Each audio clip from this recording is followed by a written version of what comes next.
Hey friends, Nikki Bendross, life coach and plus size model here. You know, it's been a while since I actually had to have a sit down and a chat with you guys. Today I'm going to talk to you about faith. What is faith, right? And I know some of you saying, faith is the substance of things hoped for and the evidence of things not seen, right? Yeah, that's what the word says.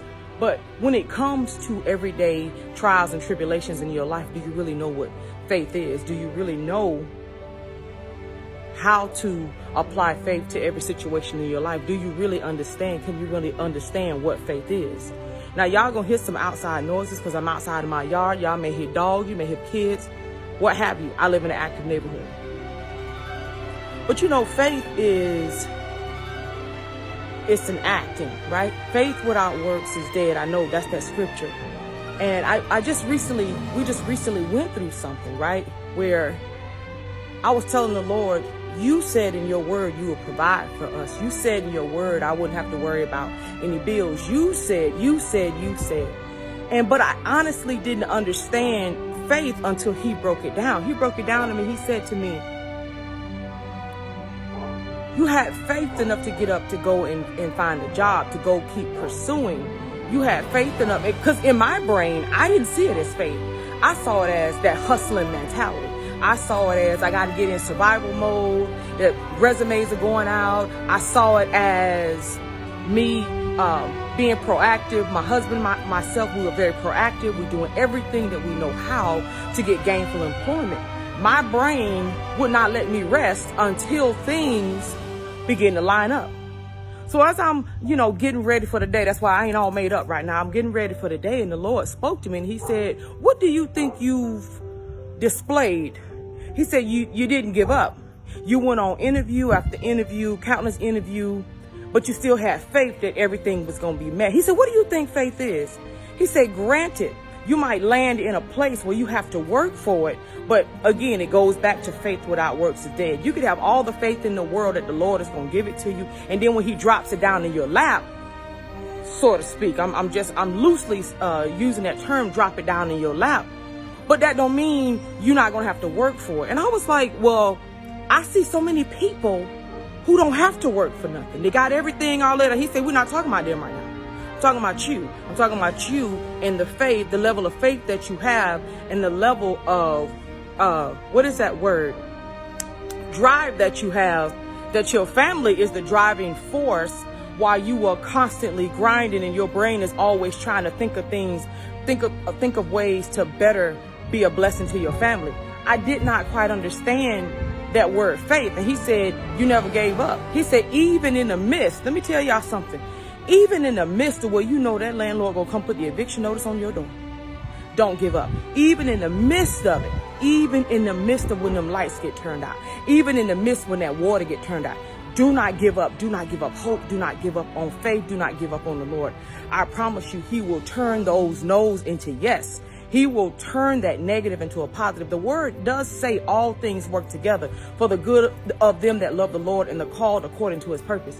I didn't quite understand that until it hit my front door. I understand the word, and the Lord has allowed me to go through trials and tribulations. He's allowed me to be victorious. But he said to me, why do you keep living beneath your means? And this is a personal thing for me. We was thriving off just a little set amount. You know how people say they was on a fixed income.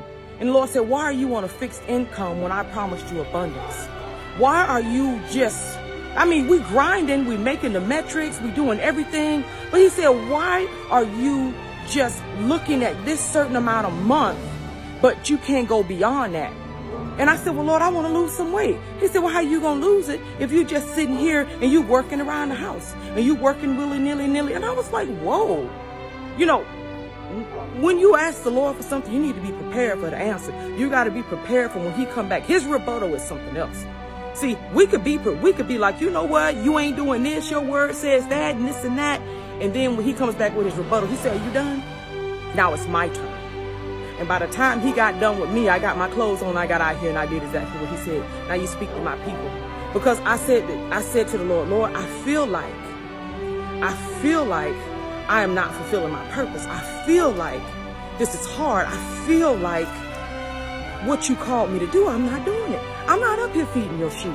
I'm not up here. I'm actually somewhere else. You got me on another place where I'm. And he said, what are you doing there? What are you doing now that you are no longer up on the platform? What are you doing right now? You are still feeding my sheep. You're just doing it on another level. And you're doing it on a level where that you can continue to thrive.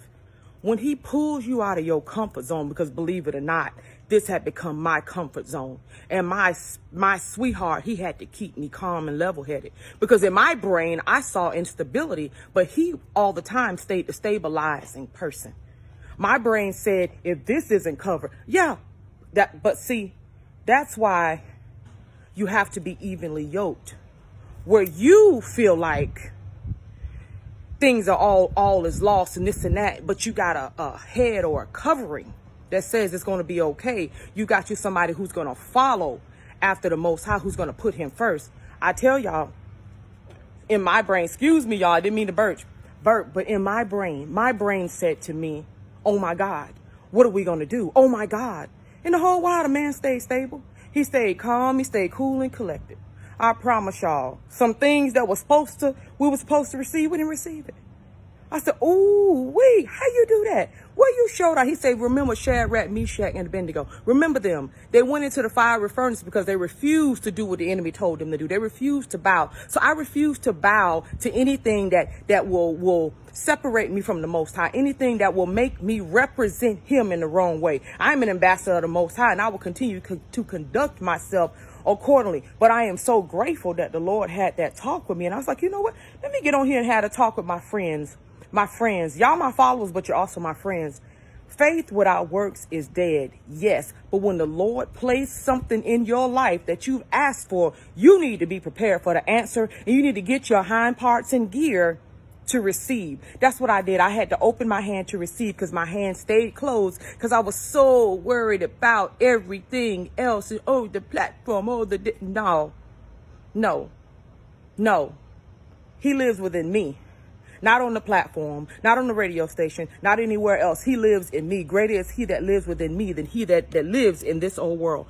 I just thought I would come on and give you some encouraging words that don't give up on the fight. Don't give up. Do not give up. Let nothing separate you, but press on to the mark of the calling of the high prize. Do you hear me? He hears you. He understands, and he got you. I love you guys.